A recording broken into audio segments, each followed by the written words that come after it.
السلام علیکم، حافظ بخت مومند اردو میل .pk کے ساتھ آج جو میں خبر آپ کے سامنے لایا ہوں وہ ہے افغانستان کی۔ 27 اگست کو کابل ایئرپورٹ پر اٹیک ہوا جس میں 13 امریکی ٹروپس جاں بحق ہوئے اور ان میں جو سویلینز تھے، افغان سویلینز، وہ بھی اس میں جاں بحق ہوئے۔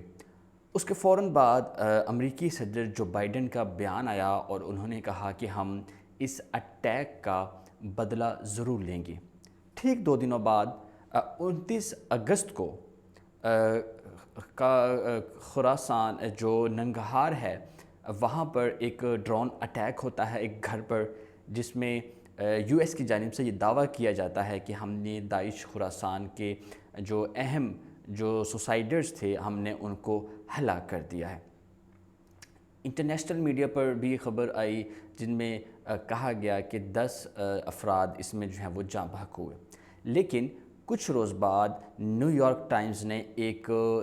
دعویٰ کیا اور اس دعوے میں انہوں نے یہ کہا کہ ننگہار میں جو امریکی ڈرون حملہ تھا اس میں داعش کا کوئی رہنما یا کوئی سوسائڈر جو ہے وہ اس میں ہلاک نہیں ہوا، بلکہ اس میں عام شہری جاں بحق ہوئے ہیں۔ جب اس کو انویسٹیگیٹ کیا گیا تو کل یعنی کہ جمعے کو امریکی جو یو ایس کمانڈ ہے اور ان کے جو جنرل ہے جنرل فرینک، ان کی طرف سے ایک ٹویٹ آیا اور انہوں نے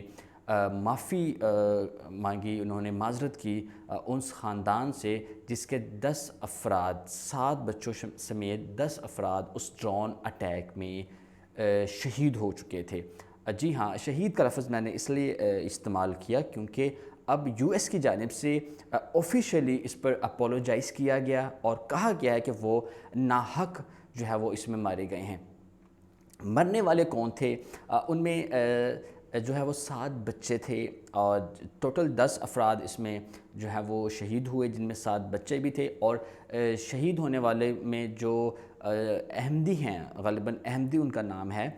وہ امدادی کارکن تھے۔ اور مزے کی بات یہ ہے، اس میں حیران کن بات یہ ہے کہ امدادی کارکن وہ ایک این جی او رن کر رہے تھے اور وہ این جی او جو تھی وہ یو ایس فنڈڈ تھی، ٹھیک ہے، اور ان کی جو این جی او کا جو نیم ہے وہ نیوٹریشن اینڈ ایجوکیشنل انٹرنیشنل کے نام سے ان کی جو ہے وہ این جی او تھی، وہ چیریٹی بیس این جی او تھی۔ ہم نے جب اس پر جو ہے وہ ریسرچ کی تو ان میں جو احمدی ہیں جو اس میں شہید ہوئے ہیں اس بلاسٹ میں، ان کے دیکھا جا سکتا ہے ان کو کہ وہ چیریٹی تقسیم کر رہے ہیں، لوگوں میں کھانا تقسیم کر رہے ہیں، اس طرح کے ڈیفرنٹ جو چیریٹیز ہیں اس کو وہ ہیلڈ کر رہے تھے۔ تو یو ایس کی جانب سے یہ پہلے یہ کہا گیا کہ ہم نے تقریباً 10 گھنٹے تک اس کی جو کار ہے اس کو ہم نے مانیٹر کیا اور اس کے بعد ہم نے اٹیک کیا۔ پھر جو بیان یہ آیا کہ ہمیں شاید یہ لگا کہ ہماری جو امریکی افواج ہیں وہ ابھی کابل ایئرپورٹ پر موجود ہیں تو یہ ہمارے افواج پر حملہ کر سکتے ہیں، تو اس لیے ہم نے فوراً جو ہے ان پر حملہ کر دیا اور ہم بڑے کانفیڈنٹ تھے کہ یہ داعش خراسان کا ہی جو ہے وہ ایک سوسائڈر ہے۔ تو دیکھیں، یو ایس جو ہے وہ چودھری ہے، وہ کچھ بھی کر سکتا ہے، کوئی اس سے پوچھ گچھ نہیں ہو سکتی۔ اسی طرح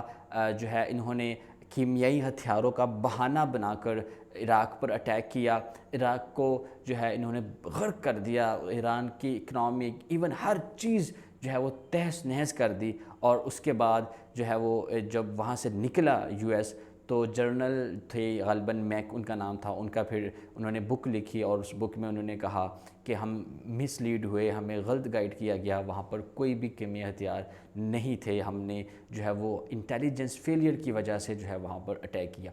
اب یہ جو ڈرون اٹیک ہوا ہے اس کے متعلق بھی یہی کہا جا رہا ہے کہ یہ ہمارا جو انٹیلیجنس فیلئر ہے جس کی وجہ سے ہم نے ڈرون اٹیک کیا۔ تو یو ایس جو ہے کیا